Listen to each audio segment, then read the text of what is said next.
Morena. Can you hear me? Okay, so we can hear you, yes. Oh my gosh, this is my first time to even really do a Zoom meeting, so this is interesting. This is awesome. And Tamara, I know I asked you to do something special for us. Are you prepared to do that? I am. I sure am. And thank you to my auntie Janie who has helped me out with this. So yeah, should we kickstart it off with our little mihi? Explain to people what that is, because we have people from all over the world on this call. Okay, so part of our culture, or the Maori culture here in Aotearoa, New Zealand, we call it, Maoris call it Aotearoa, and everyone else calls it New Zealand. So I always like to say that if you want to be cool, say Aotearoa instead of New Zealand, because yeah, I think that resonates a little bit much nicer. So yeah, mihi whakatau, so I've asked my auntie if she can help me with this, and it's covering all of the kaupapa, or the foundations of what I'm going to speak about today, the kaupapa that I'm about to talk about. So what I'll do is I'm going to say this kōrero, and then I will translate it. And yeah, it's quite nice. It's beautiful actually.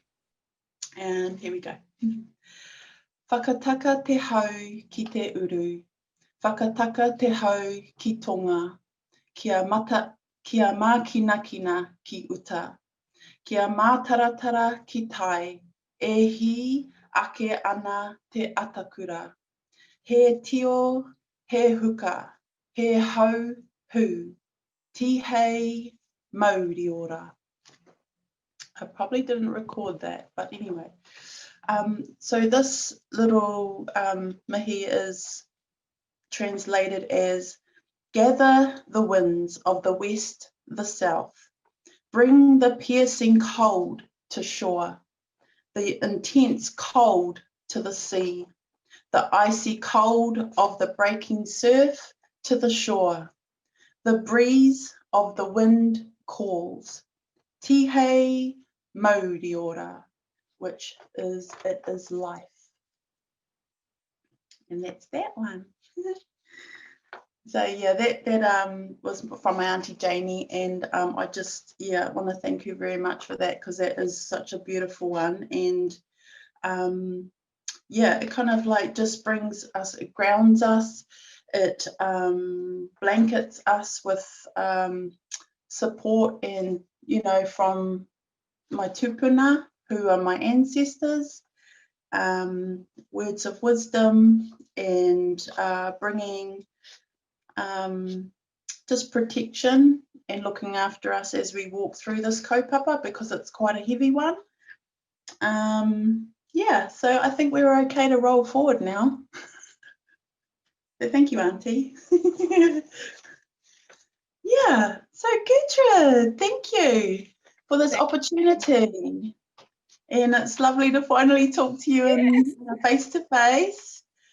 So are we going to be doing this kōrero together, or because I'd like that. Okay, let's go for it. We haven't prepared, but I'm up for a challenge. Yeah, well, I mean, you have an idea of what my kōrero is all about. So if you just want to shoot me some questions or whatever, and I can just come up with the answers. Yeah. Okay. Is that okay with you? That's fine with me. That's fine with me. Now, you and I have had a few conversations since you registered to speak.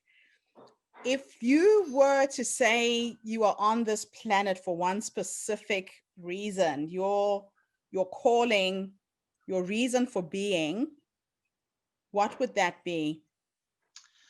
Okay, so I think that through my journey, I have realized, and through my storybook writing, I have realized the essence of my being, and where I came from before I came to this planet, and the essence of who I am and what I've been put on this earth for is to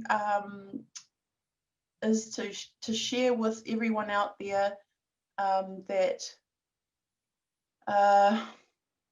you know, we're all put on this earth for a reason, and mine is to support humanity, I suppose, like not just my my whānau, but the, you know, wider global whānau, and that is spreading love, kindness, forgiveness, changing, evolving, and yeah, just my purpose is to show people a way, and hopefully that helps them find that special gift, or yeah, whatever it is that they were born with to share and to help others with. I'm just really a vessel to, you know, demonstrate that, and hopefully it helps other people to recognize that value within themselves. So that's what I've learned. Yeah. Hey, I'd love to go into your past, into your younger years. Share with us a bit of the challenges that you had, pull out of them the lessons, the life lessons that came with them. Okay, so being brought up, I was brought up with my mother and my stepfather, or my half-father, and my little brother Daniel, and myself. My parents were owned a car wrecking yard, and we were brought up like little greasemongers. So we, you know, we were brought up around mechanical engineers and stock car racing. Yeah, just and they were very hard workers, but they were also party hard people. So they party hard and they worked hard and then they played hard. So I guess I was brought up in an environment that, yeah, you know, a little bit drugs and alcohol and stuff like that. So it was like a natural way of life that us kids kind of like learned those things as we were going along in life, and carried on as a bit of a cultural thing, I suppose. So what did I learn from that? I was very close with my family. We were very close. We had our problems. We had our family issues. They weren't that really bad. Like, it wasn't like a bad family environment, I don't think, because we were always fed. We had clothes. We weren't, you know, kids that were lacking in anything really. You know, I guess that built a lot of character in us, having parents who owned a business, but then partied hard and kind of had that other side of life that we were brought up with. So I think we carried that on as we were growing up. I'm just trying to think, what did I learn from all of that?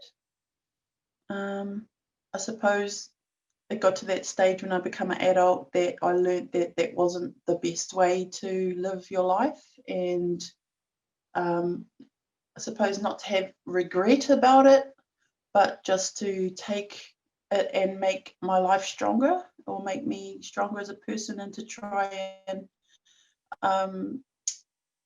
yeah, change the way that I live to help support my son and my grandson and my mokopuna, so changing those kind of cycles. And so yeah, I think that's probably what it is that I've seen the other side of that, and I know there's another side to life, and it doesn't have to go down that path. We can go another path. So yeah, that's what I learned. Now, I know that a lot of your advocacy work is focused around youth suicide, teen suicide, methamphetamine, and substance abuse. What is the reason why you get involved with this? Because of how that has affected my life, how methamphetamine abuse, alcohol abuse, substance abuse, all of those things, relationship abuse, all of those things have affected my life. Oh, sorry, I'm kind of going off a little bit track here. What was the question again? Pattern Sorry. around, especially the teen suicide, because Ah, I know that the statistics here in New Zealand are very, yeah. very high. Well, yeah. I mean, literally, you know, back in, I've mentioned to you before, back in 15 years ago, I tried to commit suicide myself, and then I lost my little brother to suicide. And you know, it's just for our people, our Maori people here in Aotearoa, we've got like the highest suicide rates. And so, you know, and a lot of whānau out there who, you know, have been through that themselves, and also who are affected by it because someone in their whānau, whether it's directly or indirectly, have been affected by suicide. So I just feel like my journey can help, maybe help other, like our rangatahi, our youth, our young adults who are going into adulthood, to really try and direct them in a different way. Yeah, so I use my own story, my own experiences to try and yeah, guide them in a different way so that they don't have to go down that path anymore. So they don't have to go down that path. And yeah, that's kind of my mahi now. It's just the way it's turned out. Yeah. Now, you have had an amazingly fascinating creative career. Tell us how you got started. Where did your journey begin as a storyteller, a digital storyteller, an author? Take us into that world. How did you begin? What have you done with your creativity? Okay, so oh gosh, here we go. This is delving right into the deep here. So 15, 16 years ago, I fell into a drug-induced psychosis. I was referred to hospital, into ICU, when one night I tried to take my own life, and it didn't work. I can have a little giggle about it now, but thank goodness for that. I ended up in ICU and hospital and in mental health care for 4 weeks, where I had to try and, you know, find myself again. I was pretty much like a 5-year-old mentally in my brain. I'd kind of like fried myself and burnt myself out. And, you know, in hospital was trying to regain back all my myself, and try and get myself back to life again, which was real hard and intense. Like that whole journey took me 15 years. But lucky for me, I'm a pretty strong person in physical and in Wairoa, in my spiritual and everything.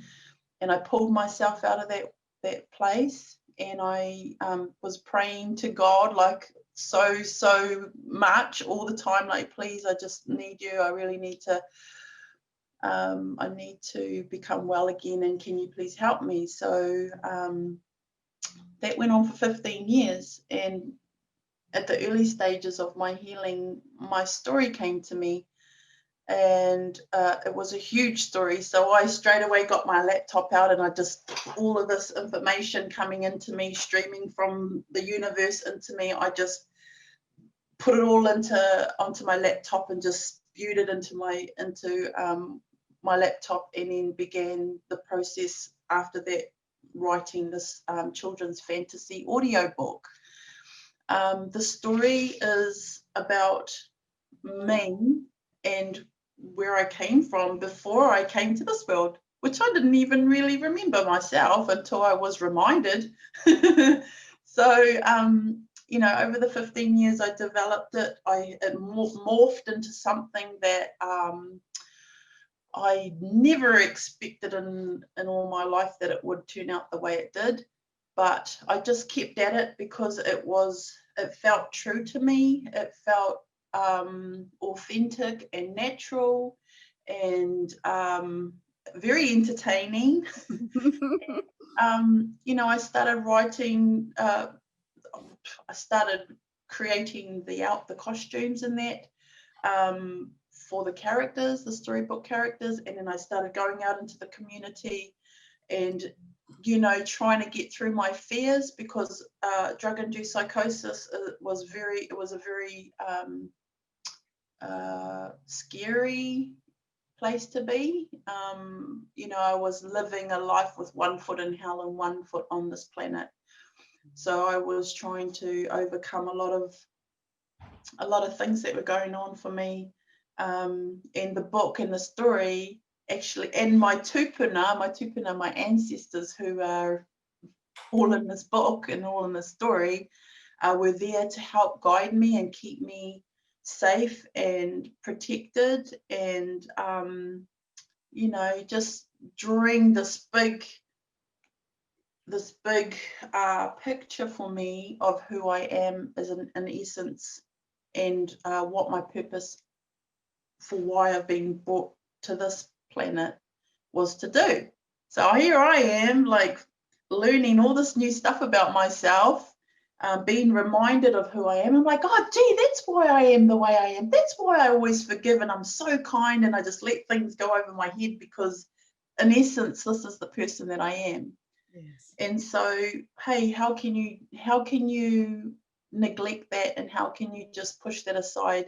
No, I've fully embraced it, and for the past 15, 16 years, it's just been everything for me. So yes, just over the years, you know, going to America, taking my storybook characters to Hollywood, you know, making connections, or talking to people about the story, and they're just like, oh my gosh, that's so, like, you know, inspiring. And so that's how it all kind of started. Yeah, it was I kind of look at my psychosis it's a strange thing.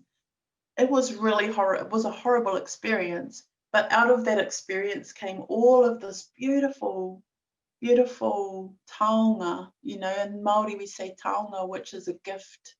And yeah, I just fully embraced it, and now it's just morphed into something completely, you know, amazing. And it's now my business. It's now what I form my whole my work, my mahi around. And I believe it's going to be very successful. Well, it is successful already. So yeah, that's how it all began. Absolutely wonderful. Now, seeing as you are a time traveler, and we know that time is an illusion, and our pasts, our presents, our futures exist at the same time. If you were to have a conversation with the future you at 100 years old, when all of this is done and you're sitting in your rocking chair, what would you say to her? Because she has guided you to that point. Oh my gosh, what would I say? I would just be like, you know, you're such a warrior and a strong woman, and like a beacon of light that shines so brightly in the darkest, you know, corners of the universe. And you know, you've done so well, and like helping other people to be, you know, to find their way and to become the best they can be. Yeah, and just be grateful, thankful, for all the smallest things in life. And yeah, to hopefully just, you know, be happy that I've left a legacy behind for my mokopuna and for other of our future generations out there, to hopefully help lead them in a direction of where the whole planet and everything within it can, you know, be uplifted to a you know, higher frequency, that we're able to everybody is able to be the best that they possibly can be. So that's kind of like what I would say to her. Yeah. Fantastic. Thank you so much for gracing us with your presence today. Any other parting nuggets of wisdom before we move on? Just, like I always think like that being grateful, if you I always have this thing, life is too short. If you have a grudge against somebody or just hug it out. Hug it out, love, in abundance, and love is the strongest and most powerful energy that we can draw upon, to be the best we can be. So that would be my little nugget. Thank you, thank you, thank you. And thank you so much for Thank you, gracing us with your Gertrude. presence today. Thank you for that beautiful blessing. Do thank you, Auntie, for us. Yes, I will. Absolutely exquisite. And I did record it. I will send you the recording. Yay! Oh, you can keep that, and we can use that for your opening. Yes, It's beautiful. fantastic. It is beautiful. Thank you. Thank you, Gertrude. See you again soon. Have a lovely day.